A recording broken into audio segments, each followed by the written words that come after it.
tenzi kozowarini musati masvika moyo yedu yaneta nekungumirira yowarini yonguwa inopenya kwazvo kupenya kwembirine kuonekwa kwenyu kozowarini tenzi mubude kumusha matononoka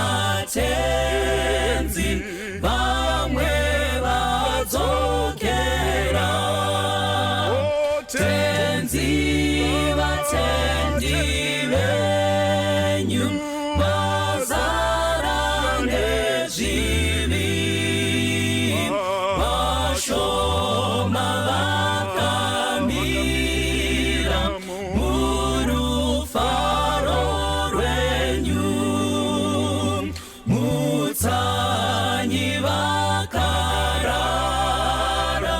chemanyi vamuke vanoyeranga vati tenzi aswedera mwenje yenu ifute zviuno zvisungwe vese vagadzirire kumuona tenzi mutsanyi vakarara chemanyi vamuke vanoyeranga vati tenzi aswedera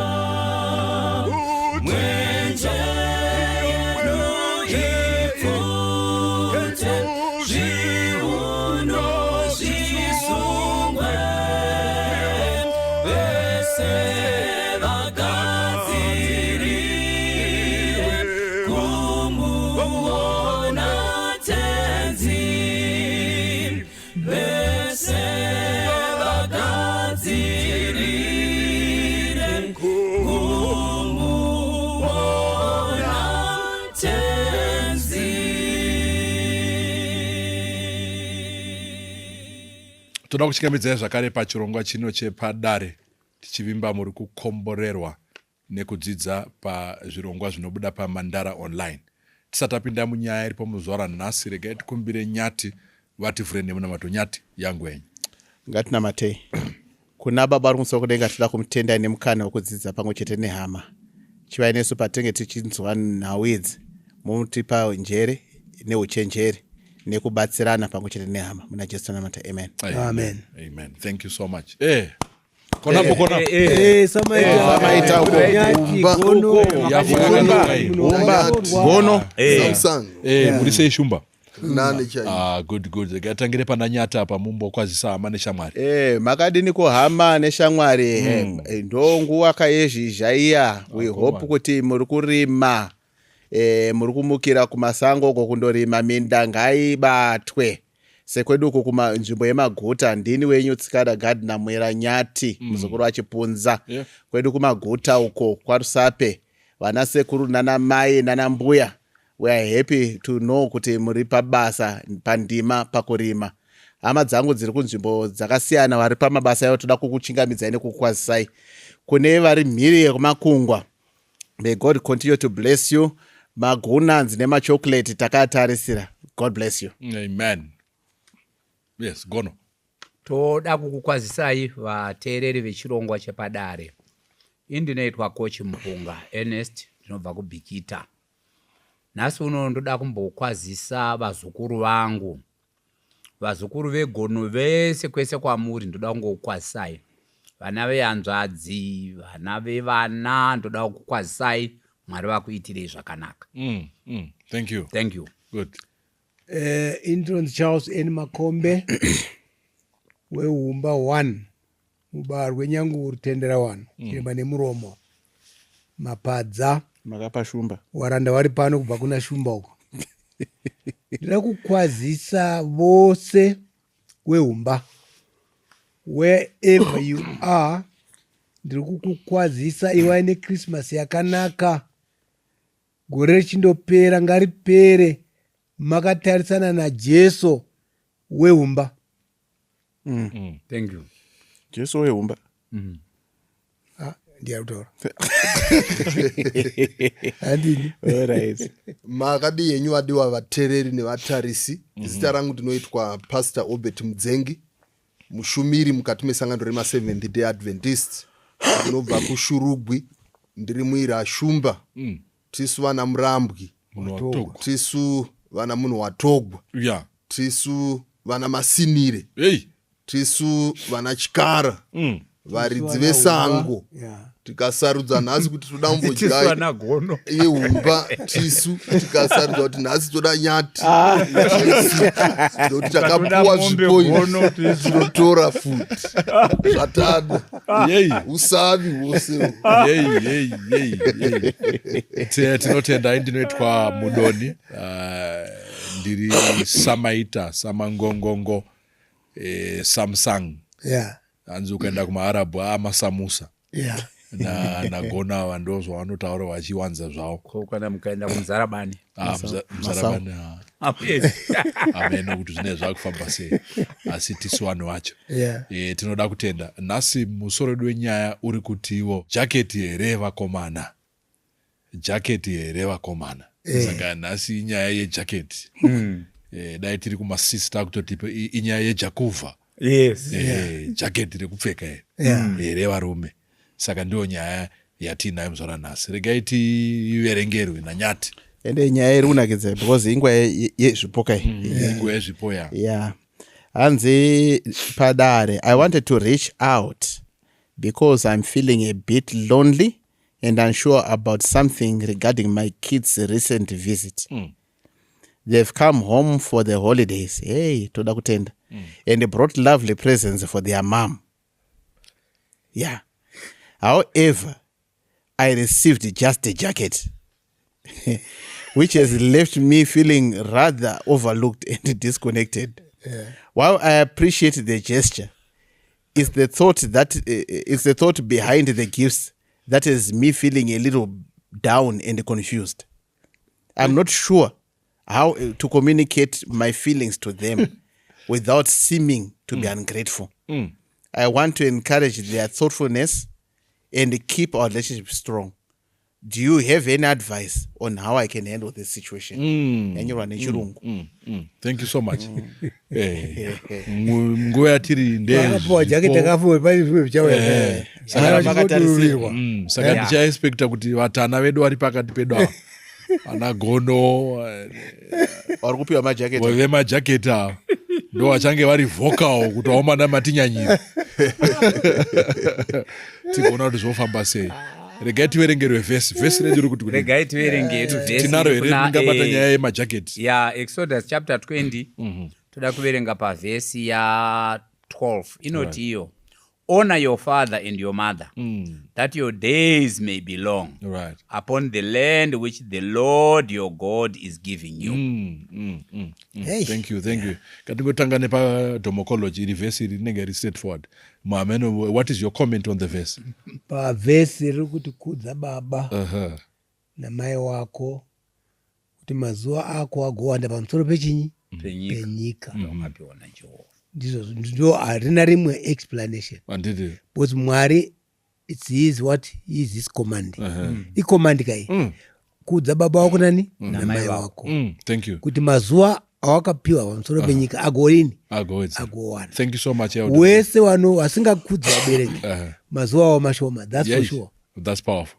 Getting on from Solus manje nenge yakubata kuti when we say honor in the Greek Hayi, You go zvazo deeper. In the Hebrew language. Yes, Doc. Mukatarira pari kupuwa mutemo uyu zviri kuuya mucontext yemitemo ine 10. Ende mitemo ine 10 inodivhaidwa into 2. Yekutanga 4 inodhila nerelationship yemunhu naMwari. Then yekupedzisira 6 inodhila nerelationship yemunhu neumwe munhu. Saka mutemo wose unosummarizwa uchinzi love God supremely and love each other redemptively. Mukacherechedza apo panzi honor your father and mother. Kureva kuti ndowokutanga pamitemo inodhila nemarelationships ari from human to human. And iri kutanga the core of that relationship yevanhu kuvanhu yefamily. Saka even Bible ku New Testament rinototi kana iwe ukaneglecta vanhu veimba yako watorasa kutenda, because unozoda sei Mwari wausina kumboona, usingagoni kuda hama dzako dzepedyo, kunyanya ivo baba na mai vako vakakuunza panyika. Ende mukacherechedza mutemo uyu ndiwo woga une promise yekuti ukaita izvi ndichakuwedzera mazuva aunorarama panyika. Saka mutemo une sort of like life assurance. Ndimaimboita zvemapolisi inodzichii life assurance. Kuti ukatevedzera mutemo uyu Mwari vari kuita guarantee kuti ndichakuwedzera mazuva panyika ekuti urarame zvakanaka uchifara. Wayanzwa Solusi kai? Yeah, Solusi, yeah. Right, ndandiri kutarisa hangu wedzere kuti honor. Right. Maybe part yenenge tichizoona ndeyekuti tiri kutarisa munyaya yedu tiri kupiwa iyi. Honor inotaura respect. Consider with high regard. Considered of high quality. Right. Saka kana taakutarisa kuvabereki manje, kana tichiti honor, tiri kutaura kupa zvipo here, zvakawanda here, kana kuti what exactly do we mean? Mubvunzo wandoda kuti patinenge taakukurukura, Right. tinyatso appreciate kuti honor zvinorevei. Nekuti mukuru uyu maybe regai nimboramba ndingori kuvhesi yedu yeDD iyoyo.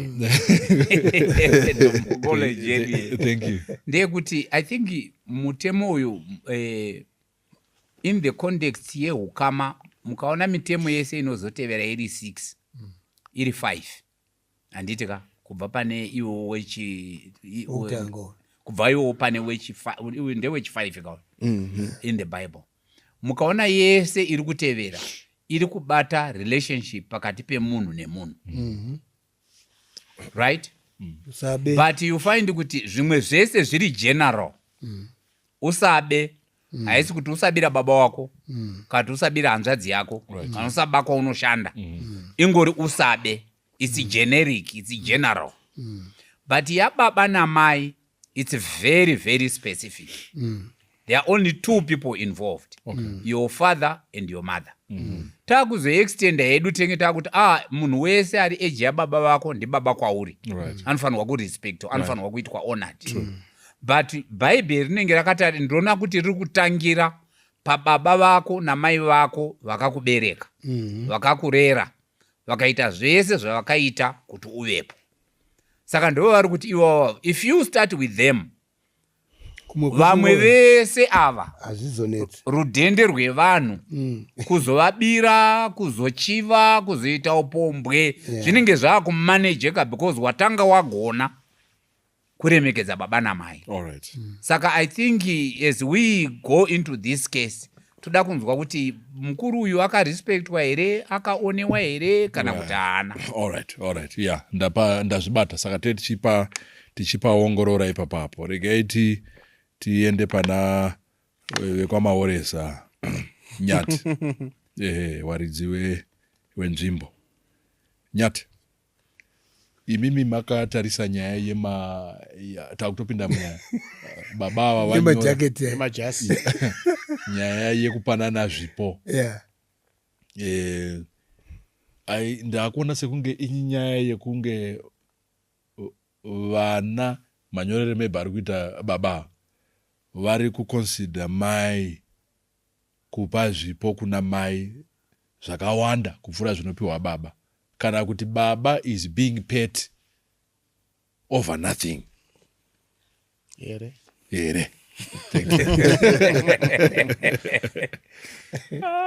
Because zvinonzi kana munhu akukura anotange mwana mudiki.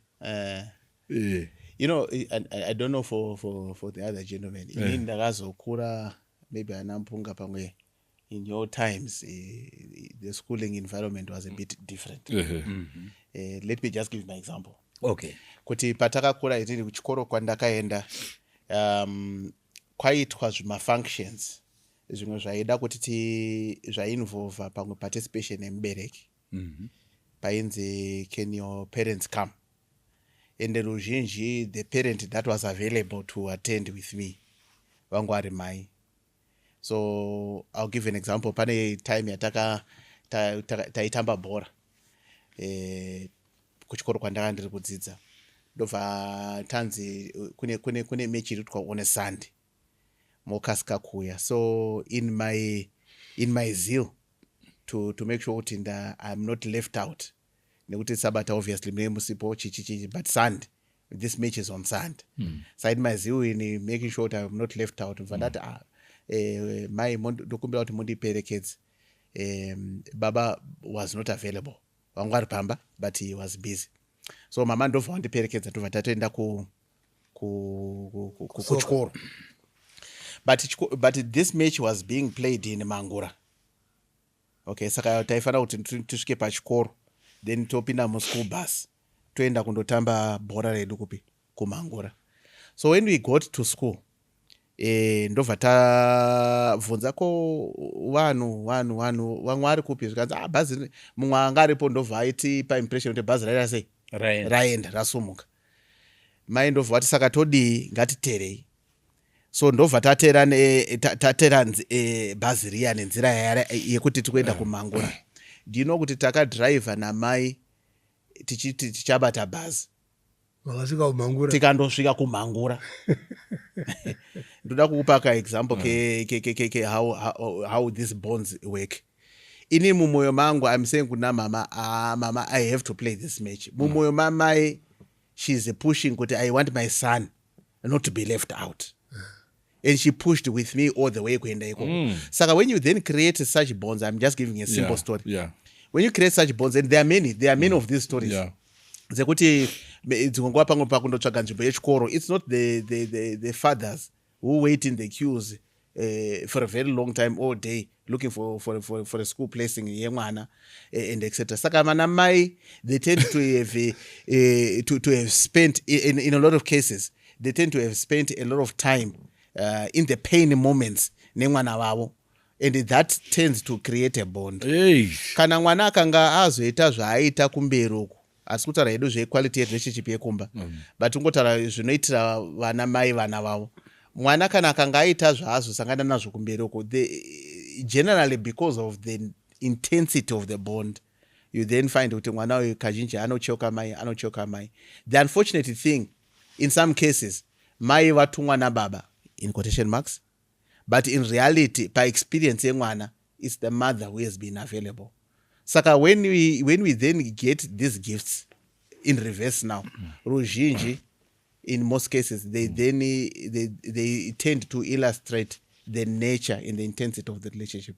Saka mchaona kuti mwana uyu ari kupa mai pamwe masuitcase, I don't know what those suitcases have, but kuna baba ari kurangara kuti azvizobuda zvakanaka kuti nditi mai ndavaloda ndakadai ndo ndashaya kana chinhu chekupa baba. Saka ndichavatengera a very nice jacket ravanozopfeka vachiita zvidaidziro. But maybe it's not necessarily to say kuti I'm looking down on that. Right. But it's just kuti maybe conveniently the child has remembered and said kuti ndizoti mama vaine zvese izvi baba vhwashaya kana chinhu for reasons of political expedience. Hey. Rega ndingoti baba kambichana. Yeah, afterthought kuti manje mudhara anozoti kudini rega ndingatokonzera mama kuti apinde pataiti. Yeah. Pamwe jacket ratengwa pa airport. So you get a lot of those situations that illustrate the quality of, but it's not in all cases. It's pamwe the child is actually given in genuineness of heart. Asina kuti baba handisi kuaitira anything. But the fact kuti angowane tender heart kuti maybe pamwe let me do this for mom. Peradventure pamwe akatotanga atengera baba jacket. We don't know. We are making assumptions. Thank you. Maita enyu. Thank you very much. You have really labored to support wana mama. Inini ndiri of a view yekuti iyo. According to Munyori, atigoni ku criticize my feelings ake, the way he feels. He says, number one, tiri vana vakauya. Haasi mwana one, by the way. Vana vakauya. But I am feeling lonely. Yay, chindopanana chida kutoya papa. Yes, number one, I'm feeling lonely. Number two, murume who is very sensitive. Yes, I appreciate the gesture. But jacket rechete wakomana. Right? Number three, arikuti, okay, fine. For me to keep on harboring my feelings, don't ask what is right. I need to share so that they also are aware. Kuti ndiri kuona sekuti paita unfair treatment pana, paita favoritism. And in all honesty, a situation yakadaro, looking at it very objectively, there's someone who has been left out in the cold. Correct. And there's someone who has been favored. Hey. That's a fact. Justification or no justification, no reality iri patable. Pakuona kwenyu. Miraka, please protect me from this nyati person. So, inini zvandinoona ndezvekuti, yes, unogona kuona kuti ma responsibilities as vana vachikura, they vary from home to home. Yeah. In some cases, what Nyati has painted is very true. Mind vanodai depend futi ne context. Have you grown up in a rural area? Have you grown up in an urban area? Are you in the diaspora or you are in an African country? Although African country can also be diaspora. So what I'm saying is you might find that even within the home, the fact yekuti yo munogona kunge baba is the breadwinner. Right. And as he said it, he said baba vanga very busy. Whatever he was busy with, I don't think it was just for his own. That's for the family. Satisfaction. No. Zvekutoti kutoendawo kuchikoro kundoona bhora po tsevaitodawo. But because of the responsibilities dzavanadzo, he had no luxury yekuenda kupi? Yekuenda kubhora. Right.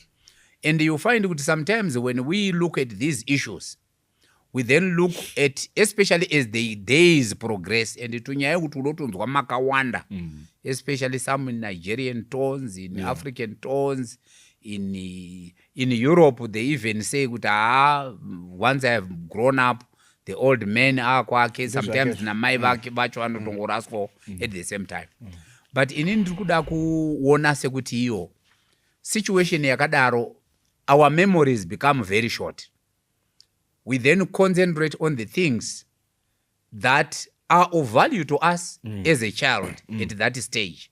But there are certain things that are deeper, the roots that hold, as munhu watogwa would often say, kuti baba murume, unwe murume is the foundation. Foundation inochererwa pasi, haioneki, but is the one which carries the what? Which carries the home. You would find that in that case, mai vacho kudya kwavo ndi baba ivavo. Right. Kupfeka kwavo ndi baba ivavo. Mota iyoyo yavari kuteera kuenda kumhangura ndi baba ivavo. But the person ari pa placard is mom. Saka you find kuti there's that thing yekuti you do what you don't see, probably you may not value. But I think in this particular case, I would dare say kuti no, I think vana havana kuita zviri right. Hey, okay. You need to balance because it's your mom, it's your dad. It's your dad. Dai tiri kunzwa and the dad vacho tone yavo iri kuratidza kuti haasiri munhu ari bitter. Haasiri munhu, but he has expressed it very clearly. Kuti vedu chindibatsiraiwo kuti ndo expressa sei.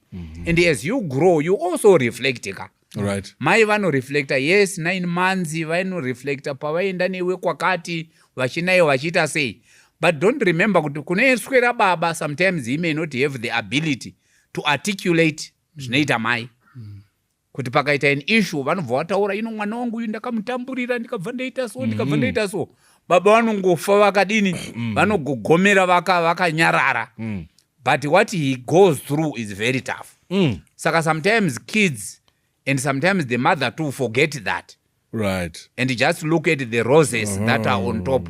They don't even see the roots that are underground. Yeah. Saka iwa kuvana uko nekuchiyuko. Yes, Doc. Okay. Mukatarisa anotakura mwana asati azvarwa ndi mai for 9 months. 9 months. Kureva kuti bond remwana namai rinoita stronger than bond remwana na baba. Azvarwa mwana after the 9 months connectedness namai anenge achiyamwa pana mai. Mai ndo vanonyanya kuva nemore time nemwana. Saka mai vakazoita politics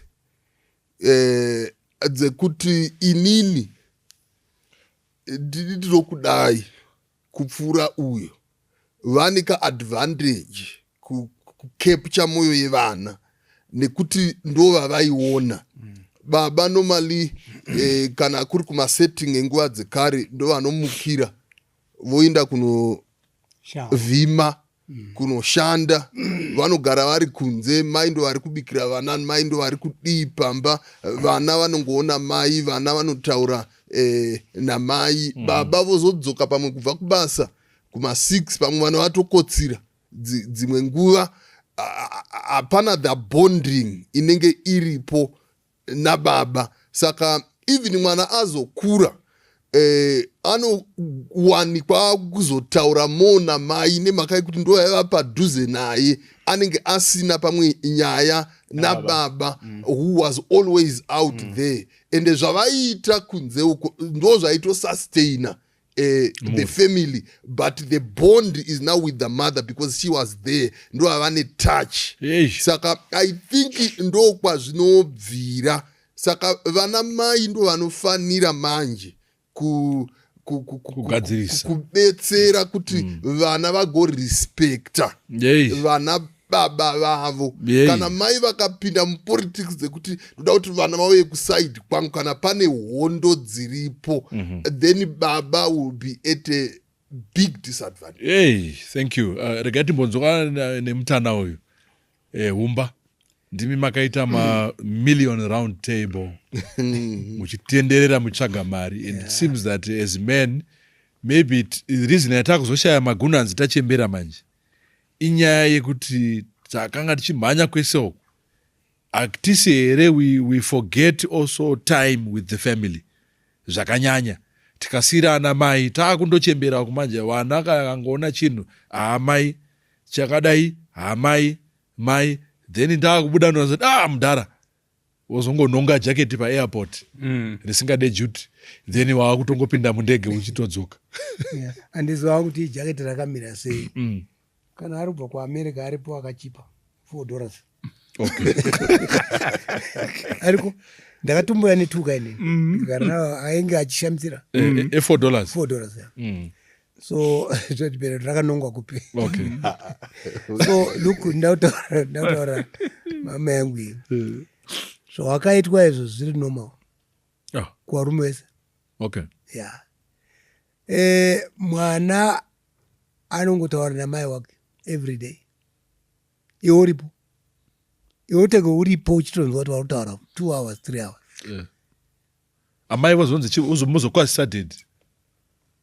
Kana kunzi but mai vanenge vachizoti asi but dad wako vari pano kama Anzi, hamwakwazi. iwe ukazodairawo unza but look dad ndiri kuenda kumeeting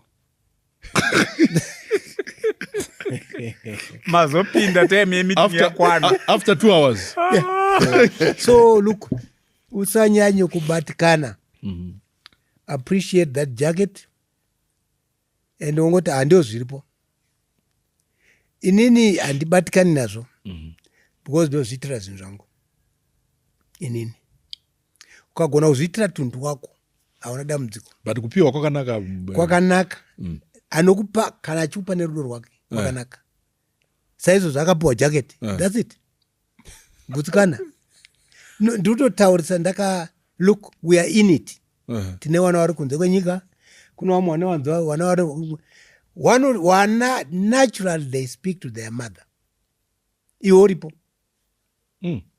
ukaona watozofonerwawo its good luck patoita ini nyaya ndinofonerwa hangu nemwana get the point but pane umwe asingatombofoni aripo vanozouya kuna baba kana nyaya dzakura. aiwa anogona kupa mari anogona kupa everything but kusataura newe look hama yangu let me say it clearly usabatikane naizvozvo wakapiwa jacket appreciate Alright. yeah but inini the Ndio way chokwadi- it's sounding yeah.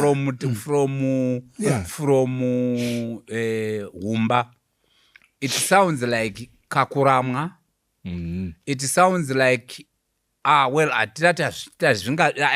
I'm not so sure sedare because ngatiti mwana anoshuva kuti baba vangu vafare mai vangu vafare tinomupa zano ripi in this context because uyo akatopiwa jacket maybe hazvicharivheseki vakatodzoka vakatouya chatosara kutoenda vana vacho vakatouya chasara kudini kudzokera kwavanga vari saka his situation but I was thinking kuti we could also look at it in a generic way kuti yes those reasons are there but is that what is ideal ndo zvinofanirwa kuitwa here mudzimba dzemakristu kuti mai nemwana vanokurukura for 3 hours havatauriwo nababa and if we do that according to this verse yataverenga iyi are we really honoring my father and my mother kati I'm only honoring my mother nechikonzero chokuti ndine bhondi re9 months ndakaendwa neni kundotamba bhora Ndakayamwa. is that how it should be if you had a choice is this how you would want your children to treat you Nyati, you want to answer that? I don't think we are saying kuti ndozva zvinofana kunge zviri but we are saying kuti Ndo zviriko. hatisi kuti ndozva zvinofana kunge zviri but kuti Background. paground ndo zviripo ndozvitoripo paground it's undeniable he is in supplies the school clothes school negri uniforms and all and I on a first day kuchikoro grade 1 who do you see there Vana mai ndo wakawanda. vana mai vakawanda isn't it and apa asiwa number one ngwariko yes but they're in the minority you are right yeah enda ku-assessment yemabhuku evana who is Kwakawanda there mai. it's vana mai enda pane mwana ari kutsvaga uniform whatever who is there ndimai mwana arwara who is there ndimai Ndimai. saka this child haasi kuramwa baba but the parent who seems to be bonded in terms of his life and his unfortunately ndimai whatever the circumstances are why Saka- unfortunate well I'm saying kuti the ideal is pana baba namai saka the unfortunate bit is kuti the one parent for reasons of expedience mumwe ari kubasa and whatever anditika With aripo genuine ndimai. reasons. Daita- izvozvo manje zvazvinoita gono ndezvekuti upenyu unoziva kuti zvaangofanane the reasons why people advertise is for people to remember. It's for people to say kuti the last thing that I remember around this problem ichinosovhika nechakati. That's the reason why people advertise. Saka the more people are exposed to a particular product, the likelihood of then remembering a solution coming from that product is higher. Saka in relationships as well, the more a particular person is continually present, the more they are thought about, and the easier it is to create stories and to relate and kutaura nyaya. For reasons unknown, our African and Shona fathers were not very easy to have stories around. Kugara pasi kutaura nyaya. Not many of them are easy. What daddy, this happened. Tunyaya tudikadai. But with mom will probably know the whole story yekufamba kaupenyu wemunhu. Saka when you then look at that, the mother generally becomes a friend and easier to relate to. The father becomes someone who, hey, I'm honoring ndinoakudza. He's too lofty for me. Ndo saka nyati Saka zvinocreate mabonzi akatosiyana. And when I then relate, ndikanga ndakuda kuti ndiite something for my parents, I would generally remember. I'm not saying myself, but I'm saying the general propensity is kuti ana mai ndochekutanga. Then the church too insana ndakangano. What we don't know is kuti ana mai vanogona ngwarofona kana wakuzouya kuzondiunzira chakati ndokuda chakati. Maorder. It may be a very lengthy list of requirements, and maybe the child is just responding to that. We don't know. Thank you. Thank you, Nyati. Gono is I'm not comfortable. No, I'm lonely also. Like You are lonely. I'm sorry. Zvinotaurwa naNyati zviri correct. Asi azizoita kuti mumoona two suitcases dzakazara nembatya. Mumoona jacket. You're right. Yeah, you're right. I agree.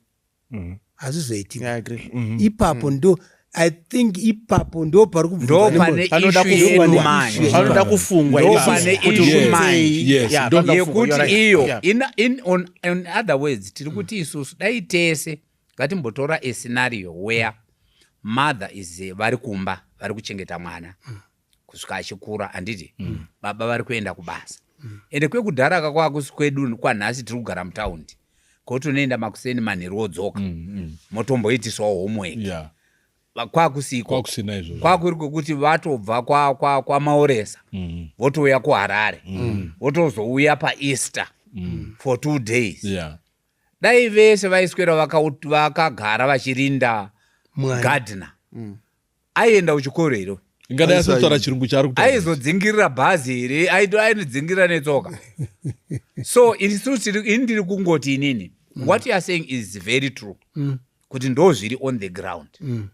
But hatifanirwi here kuti tichibatsira vana manje kuti aiwa when your father is not there it's not because unless tiri kutaura baba vekuti he is being irresponsible, he is not providing the food, he is not providing the housing, he is not doing this. Shouldn't we then find ways of cultivating do you know that relationship ndepekuti vana ava vakura akachimira iwe because wana kuenda outside kwavakaita matiketi and you are also experiencing the same iye zvine zviri panapa wadzimai wako vane vana uko handitika uchaziva uchapuwa jacket. Saka what are we saying? No, what I'm saying tukuirirana but pambari kutaura munhu atogwa ndepekuti the role of the mother now is to redirect and say zvamuri kuona ndichidai your father is helping me to achieve 1 2 3 not kuti if that voice is not there the child anotokura akabenda achingoti mai ndo akabira vafana vakabenda saka ngatichirega if we want to help them ngatichirega kuvati isusu zvitori right sezvazviri iwe ugutsikana nezviri on the ground because we are then not building that a happy home that we want to see where the father will live longer also because all this when we dig deeper you find kuti people will then conclude varume vanofa faster generally than women. Number one, by nature havatauri zvakanyanya izvo zvekuti zvauri kuuya unandiigira chii unandiigira zvakati unandiigira zvakati kungoti iwewe chingouya kana atofunga kuti kana ukaona usando because ndoda kukomera gadheni rangu ndiigirewo sando that's his makeup because he is always trying to provide for the family. So if we then ignore that I think we are doing a serious disservice. So I like the balance. Toda kubalansa zvese. Amai vabatwa na zvichibva ukoko. Kuti no ma-areas afana kutariswa. And amai surely they also have a responsibility. To redirect vana. Zvinhu zvisabende. No baba havapo vatori kubasa. Urikuona kuti tutodai so. Inyaya yekuti fees ye 3,000 ya mudhara ndo yauri kushandira izvi. Saka izvozvo hapo one board meeting. But inini I'm here. We are one. Inosakangana kuti wanawo futi baba ndio wakatenga matickets ekuenda kunze. But wakuya nejaketi one. Saka patanoda kuenda manje ndepe kudai so nyati. Dare. Ndepe kuti vanhu 2 hour. Because mumwe ari kutarisa nyaya iyi, mumwe akaverenga nyaya iyi. Like maybe andomambonzwa semendera umba kuti no inini I do my own things. Ndo patuda to Saka I do my own things. My own things ndezvekuti izvo. Ita izvo munoita imimi fara ikoko. Pada togadziriswa ipapo.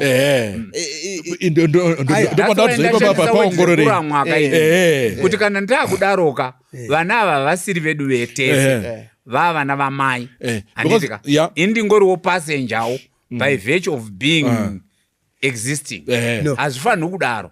But do you know kuti vana isusu gona kutokura maybe for me. Unogona kufunga kuti manje ndingabva ndatengera mudhara zvinhu izvi.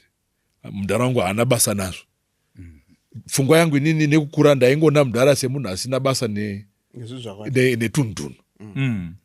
Anditika. Wazhinji wacho ndio zvawakaita izvo. Amai ndo anoda zvinhu. Saka maybe pakutenga zvinhu apa kuti mudhara anoda machokoreti ari kuda chichi is not mumind dzevana. You see. Saka mupfungwa dzevana elder ndedzekuti mudhara is not into things. Asi munhu wetunhu mudhara wangu ina haana basa nazvo. Do you know the sad thing is you find the same child auya ipapo. Anditika auya izvozvizvi pakaita ichallenge anoenda kuna mudhara uye wejacket one. Oti mari yangu yekudzokera mudhara yaita sei yashort. No, wana wanenge rega ndikupe example. Ndine wana. Wanofuona ndiri kuuya.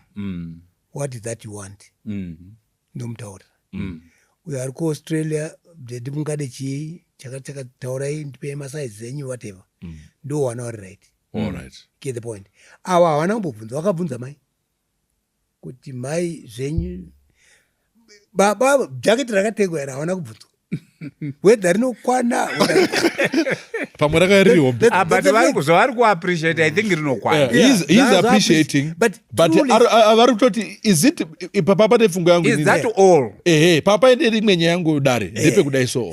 Is that all? Is that all, number one? Number two, is he being petty? No, I don't think he's papa zvinhu zvekuti vana vatengera mai vavo indatengerwa jacket wakutoda kukompea zvipo. Handiti isusu tikaita vana uyu atengerwa chimwe uyu atengerwa chimwe uyu atosa kuti iwe watengerwa chii wotanga kunetsana paipa tototsiura kuti no usatarise gift yemumwe wako. Because no, I don't think mudhara uyu is petty. No, he's not. Rega ndimboenda pana dhoku ndo aiwa ndozouya kwamuri. Dhoku wambonyarara ya. Mukaverenga mubhaibheri shoko raMwari rinoti a righteous man leaves an inheritance for his children. Baba vakarurama vanosira vana vevana vavo naka. Saka hatiunzi vana panyika kuti vazotichengeta kana takura, but tinovaunzira panyika kuti tizovasira nhaka. So that mukukura kwedu isu sana baba we are not worried about what things. Vana ndo vanofanira kutotarira kwatiri kuti mudhara ane zvinhu chii chaachatondisira. Saka there is now a shift yekuti maybe because of the economy vanhu vava kushanda maybe mabasa avanomukira then haambopui mari yakawandisisa. Mari yake inotoramba ichidzikira akanzi yakwidzwa its cost of living adjustment. Then paanozoretire paya what he gets is actually lower anenge otoda support from other people kusanganisira nevana vaya ava. Iyi ndo yava reality, but the ideal yaMwari yairi yekutoti kana baba varipo, baba chaivo chaivo vanofanira kuva munhu ari well resourced kuti zvavanazvo vanotosiyira vana vevana vako kuti zvakatowandisisa kuti hazvipedzwi nevana chete but zvinoinda uko. Saka pakaita that shift yekuti maybe because of the modernity muchaona kuti vana mai vava kumukirawo kuinda kubasa, vana baba it's hard kuti baba izvozvi vawane basa. Kana pane varume nevakadzi, macompanies they prefer actually taking a woman. Saka maroles ana baba ari kudiminish, ari kuramba achidzikira, achiita mashoma. And karespect kaivana baba chaivo chaivo kekare kava kupera. That's why even vakomana vazhinji, varume vazhinji, they actually wish to be women. Hey. Ndisati ndakanganwa nengisa maita yenyu munhu watogwa. I think what he's saying is I hear him. Zvetiri kutaura nezvevana vauya izvi, they are not coming to support the parents. The parents vari kutozviraramira, vatori neimba yavo, vari kutogara pamusha pavo. It's just a gift. So if we then say kuti aiwa vari kutarisira, hatisi kutarisa sustenance yekuti baba ava havana substance, zvekuti vakafa nhasi uno havana nhaka yavanosiyira vana kana vazukuru. And I don't think when someone is talking about jacket chete, he is saying kuti ari kushaya chekudya, ari kushaya pekuvara, atori nazvo. Even ndiri kutotarisa kuna sekuru ndichiti inini, even sekuru your statement yekuti inotozviitira tunhu twangu, it's not really a question of saying kuti ndiri kuti mwana ndoda kuti andisupport, ndiri kumuberekera kuti azondichengeta. No. If we are there, we are missing the point of this man's letter. This man haasi kutaura ndoda kuti vana vandichengeta. Ari kungotaura kuti when you come, zvangufanira kuti iniye zvinezvi ndikaenda kumusha kwedu ndichindoona mai vangu, ndobva ndasimuka panapa ndomuenda sezvandiri izvi, handiendi nerufu rechingwa. Asi vari kutodya sadza, vane mbudzi dzavo, vane makwai avo, vane ng'ombe dzavo, vane muriwo wavo, vachatondirongedzera. Would you think kuti ndaita zviri right? No. Nekuti ndiri kuti aiwa vanofanirwa kutondisiyira ivo. Ndinoendawo nesomething, ndo relationship yacho. You can't build a relationship mielo ngoti vamudoni uri mwana waenda unoona vabereki, you are empty pocketed. You are empty, nothing. Hausi kuva sustaina zvekuti vararame ukasavapa vanofa. But zvirongoradza kuratidza relationship yedu sezvinongoita kuti your wife, to your children, you buy them presents. Pane point yandoda kuti tibate futi iyi. Murume wakasikwa naMwari as a giver. Mupi vana vari kuuya vavapi varume. Mukadzi akasikwa naMwari as a receiver, unogamuchidzwa, murume achigamuchidza. Saka by nature vana even vachiona baba vachiuya pamba vanonogamuchidzana mai zvinhu. Saka since mai vari created in a way like an incubator inogamuchira, vana vari inclination yekunogamuchidza kuna mai. Baba vanotofunga kuti pamwe baba vanozvionera, vanotofanirawo kudii kupa. Saka ana baba vacho ndo zvava kuramba manje, ndo pane nyaya pava kuita a bit of some changes. Because murume uyu ari kutongoti mufundisi, nyaya iri papa inyaya yemagifts, mapresents, tatengerwa zvinhu. Maybe this man is rich, atori nemari, but ari kutongoti nyaya yangu haisi pajacket. Ndizvo nyaya yake haisi pajacket, because anokwanisa kutoafoda kutotenga jacket. Exactly, anogona kutotenga 10. Akadarika iroro rawi. Because panapa ari kuti tauda kuti tinovhara hanzi, while I appreciate the gesture, it's the thoughts behind the gifts that has me feeling a bit down. Chete. Ndo pane fungo yake. And I am not sure how to communicate my feelings to them without seeming ungrateful. Ndo patakutoenda. I want to encourage their thoughtfulness and keep our relationship strong. Do you have any advice on how I can handle it? Exactly. I think ndo pane Nyati. issue. Ndo patakuenda. Mva matopa advice yenyu. Tisenda takadai gono ndimi coach ndimuchativharira this time. What really is the problem in this home? What really is the problem in this home? Titaurire. magifts akauya akasiyana. Okay. So is that a problem? It's a problem. Kune mumwe. It may not be a problem to you. The father has seen it as a problem. It's a That's problem. why he has Ndo written. saka anyoraka kuti look kana mai wakaigirwa 2 suitcases indapuwa jacket. Pane problem. Yeah, the quality of the was kana ari kuti okay, muri dzinosiyana hakuna template yakafanana. Tutaura iyo iyi. Matinditaure. Taura. Muri dzinosiyana. Saka I was going to say kuti matarura atinoita nekuinteract around each other, even when we do receive gifts. Kune imwe mhuri inoti kana tikanga tatambira zvipo ngativhurei and they can discuss wapiwa chakata, wow, this is nice. It depends. Vamwe anopiwa chipo ndozovhura ndega ndakuseri. Mumwe mama ndakakunzirai zvinhu zvenyu ngativhurei ndichitokuratidza. Zvinodependa. We don't know kusiyana kwazvakaita.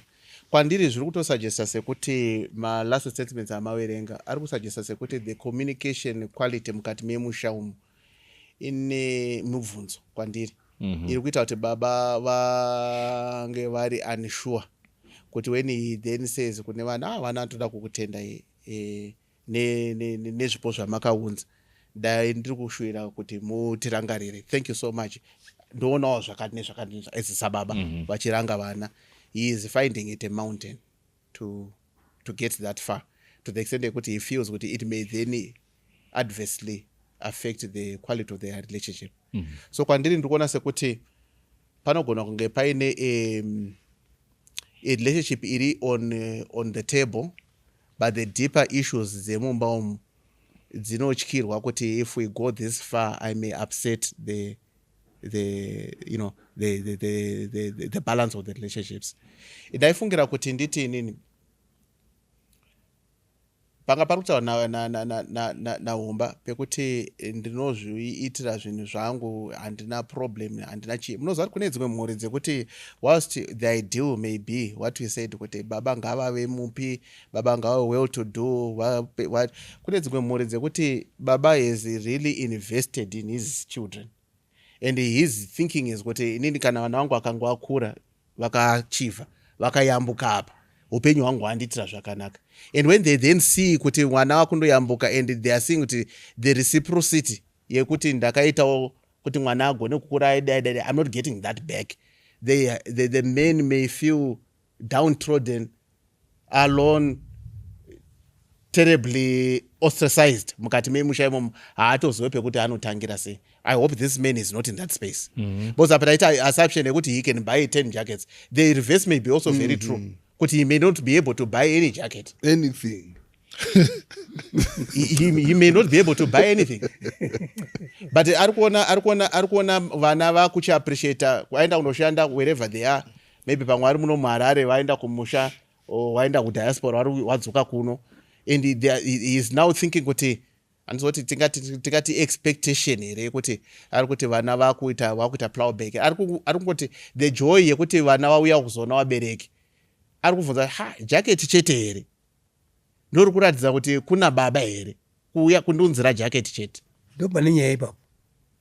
Okay, let alone zvamai and so on. Zvamai angozvisa for comparison, but ari kubvunza kuti inini sababa wandicherechedza nejacket here.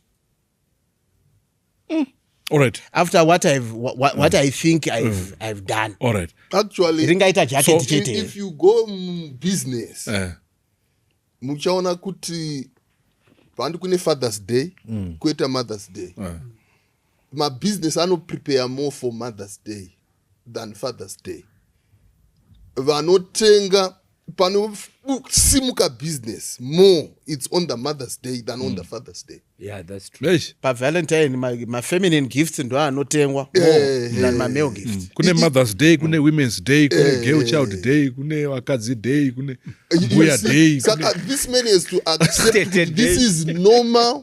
Those are This is story social space yatiri. for the men. Yeah. That's the world we live Yeah. in. What did I say? But we need to fix it. In what I wanted to say ndezvekudai. Sorry Gono. Okay. Ngwede yaenda. So Okay, so- Nyati, All right. Nyati. So ndikuda kungoti mungopindura kamubvunzo iyi then ndobva ndakusiyai. Ngwede ndo yaenda. Yekuti I'm not sure how to communicate my feelings to them without seeming ungrateful. Toita sei. Oita sei izvezvi ari kuda advice kubva kwamuri Nyati. Zviri simple. Ongosiyana nazvo. Very simple. Maybe don't concentrate on the gift. Sit down, celebrate what is there, and in a lighter sense, express what your expectations could be. Ukaona wana wakutengera majackets. It's good. You guys are working hard. Blah blah blah blah. But jacket apa mandikwadzi.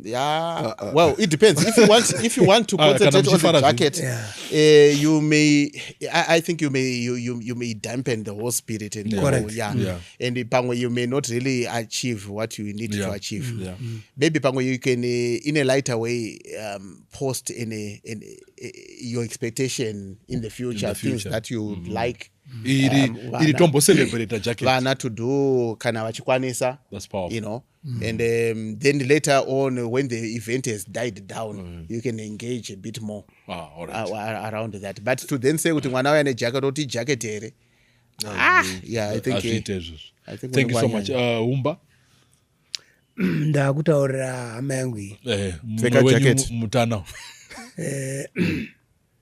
ndambopa statement yekuti its normal mamboinzwa chizvitambira sezvazviri. Don't dampen your spirit kuuya kwakaita wana havazoridha kwauri zvakanaka. Fara wakapfeka jacket, makanditengera jacket rakanaka, mazwa isori fake. I'm so happy. You see what I mean? Nezvemakandiitira. Get the point? Tapa Christmas, farai nevana kuuya kwawakaita. But don't concentrate on the jacket anymore. Appreciate it. That's all I can tell you. Koko vana. Weizeka advice kamungangovapa. If I am, Ndonzvo ari kuteerera if vanhu. they are listening to this program, Nevamwewo vana. zvakakosha hazvo wanangu, zvifanika wana wangu inini, bvunzaiwo kana maakuuya kwamuri kubva. Mabvunza mai munoda chii nechii, chibvunzaiwo baba kuti munoda chii nechii. Ini wangu wanondibvunza wari kunze kwenyika. Tiri kuuya munoda ndokuigirai chii, taura tinzwa. Ndeichida wachi. Very good. Ndeichida bhaibheri rakadai radai rakatengwa. Rolls Royce. Uyo ari kunditi right, ndipei saizi yesutu ndakamupa. It's what I mean. Right. Bvunzaiwo baba semabvunzire munoita kuna mai. Thank you. Wana wakateerera. Manzwawo panyaya iri kutaurwa iyi. Baba wachiti onere here jacket. Zvinova kuti kwakauya mikwimba yemasutukesi amai, but baba wakapuwa jacket risina henga. So ini ndiri kuti wana wese wakateerera wari kunze kwenyika. Wana wese wari kunze kwenyika. Yes, we know you love your mothers. Asi zvakakosha. Pamunobvunza mai mapedza zvamai. Chibvunzaiwo kuti baba hatizivi saizi dzenyu mai watiudza. Zvii zvamungade kuti tikuigireiwo. Right. I think it's a noble idea. Thank you. Thank you so much. Yes, Doc. Okay, thank you. Tikaverenga mubhaibheri kuna Psalm 62 pavhesi ya3 na4 inoti, how long will you attack a man? Would all of you throw him down? He is like a leaning wall, this tottering fence. Surely they intend to topple me from my lofty place. They take delight in lies. With their mouth they bless, but in their hearts they curse. Saka David ari kuti there is an incessant attack on men. And murume uyu ari kutaurwa panapa atorohwa akadonha ari pasi, but you continue hitting him atova pasi paya. He is on the ground. And it's happening now kuti the world is now taking the limelight from men. The limelight is now being put on women. The girl child, the girl child, the girl child, and we are neglecting the boy child. Even muzvikoro vavakutora maprize vanopasa chaizvo chaizvo ukanoatenda maprize giving days, it's more of the ladies. Vakomana vazhinji vakazara vanyura mumadrug, vanyura muzvinhu zvisina kunaka. So the devil attacks the foundation for him to destroy society, because he knows kuti foundation ye society is actually based on the what? On the father. Mukaenda kuna Malachi chapter the last chapter, it's chapter what? Chapter 4. Chapter 4 mukaverenga verse 5 na 6. Mwari vanotaura kuti ndichatumira Elijah in the last days, and the role yake is to turn the hearts of the fathers to the children, and the hearts of the children to the fathers. No, Mwari vari kuiona se challenge which is in the last days, kuti kuchava ne fatherlessness, the absence of the father. The father is out there busy working for the family, and he has no touch with the children. He has no connection at all. And it's now coming, the chickens are coming back to roost, like in this case. Kuti ndo zvazviri, but pari kunzi revival ichauya mazuva ichadzosera moyo yevana kunana baba vava, hapana kunzi vana mai, to the fathers, kureva kuti there is a problem between fathers and children. And the Bible acknowledges it, and zvinobva kuattack iri kuiswa whatever. Mukazoverenga vesi yamuchikondinya nayo, the devil is doing the devil, yes. Mukaverenga pa vesi ya 4 ya mapisarema ya 62 inobva yati sorry, verse 5, yes, my soul finds rest in God. My hope comes from him. Verse number 6, truly he is my rock and my salvation. He is my fortress. I will not be shaken. Mama version, I will not be moved. Yes. So David says the man needs to find rest in God. Amen. And tomira padombo rinova Jesu, and I will not be moved, even though such things zvakaita sezviri kuitika zvichiitika. And this man is not supposed to maybe express it kuti imi muri kundiitira zvidiki, but mama muri kuvaitira zvidhafu. Maybe kana achida kuti pave nekaconnection, ngaatangewo kutumira vana yavo mameseji nekuvafonerawo kwavanenge vari ikoko, pamwe akaimprove akarelationship navo, zvinogona kuzoti samuke iwo zvaanova. Magunanzi anochinja.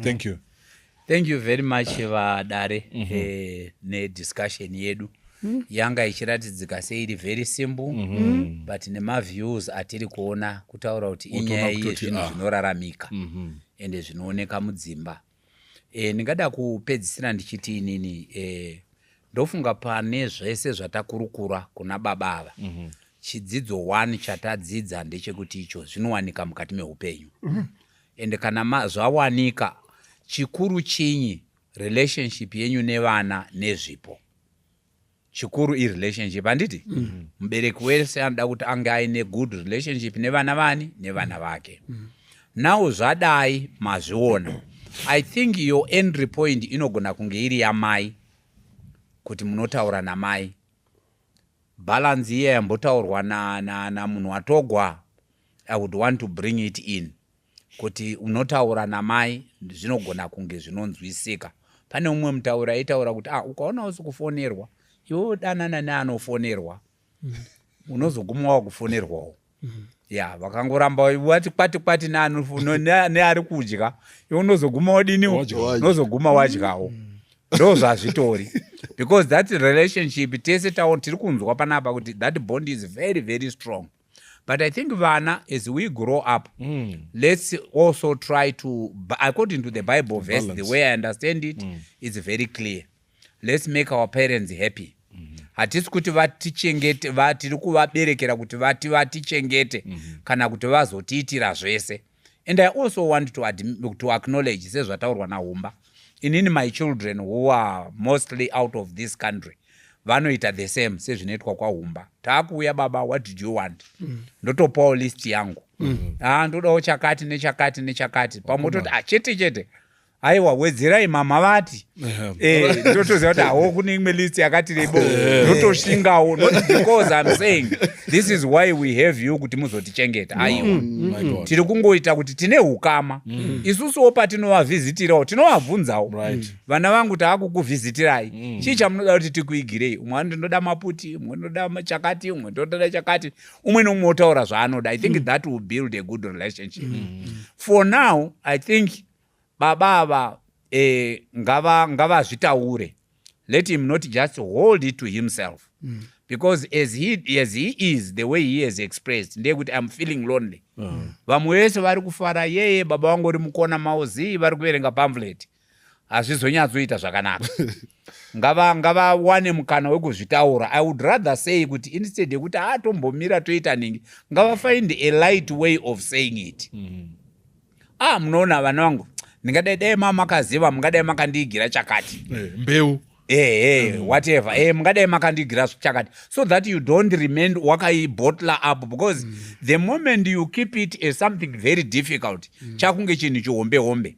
And remember, chatisina kunzwa in finishing, ndekuti vana ava hatina kutaurirwa kuti vane mazera akaita sei. You might find kuti vatovawo nemapartners avo. Handitika? Vakomana vane madzimai avo. Saka it's much a bigger family. And baba wakazotaura in a way isiri appropriate. Zvese nevaroro kuti baba wakomana hazvichatofambi zvakanaka. Saka mhuri Mwari ngavaitungamirire, vaenjoy holiday vari pamwe chete, Mwari vavaitire zvakanaka. Thank you so much, Dare. Maite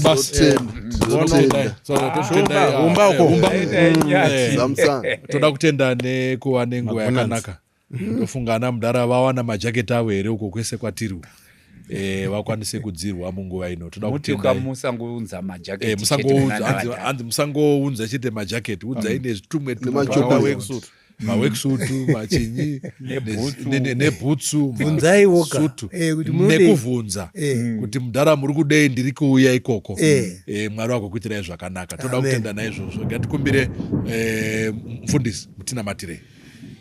Baba vari kumusha kumusoro kudenga, tokutendai nenyasha dzenyu dzinogara nokusingaperi. Tiri kunamatira baba ava vari musituation yavari kufila lonely, and tinoziva kuti he is not alone. Many men are experiencing that. Chivabetsera ivo. David ataura akati ndichaisa my hope in God. May you help him to put his trust and his hope in you. And we also ask God kuti mutaure nevana ava, so that navo vasangoshowa more love to the mother vachita neglect the father. Nenzira yenyu Mwari vasvikirei, mutaure navo. Chishuvo chedu ndechekuti muri iyi igova more united, igoramba ichikura mukufara nemurudo. Muzita raJesu tanamata nokutenda. Amen. Amen. Thank you very much. Tungamire mukati mezieto mananga ndibata dimino bondi wikete dimimu tungamire tenzindi tungamire semana onyaraza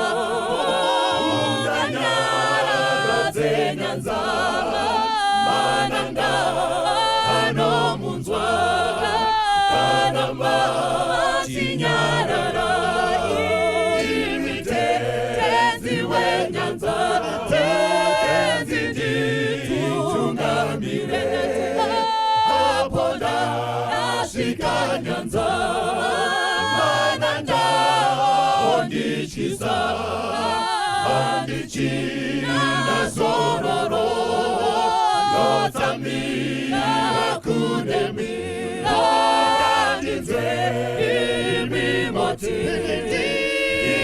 kutungamira semwana onyaradzwa unganyararadze nyanza maranda anomunzwa kana madzinyarara imite tenzi wenyanza tenzi nditungamire apona nasvika nyanza mananda ondishisa andichina zororo notsamira kune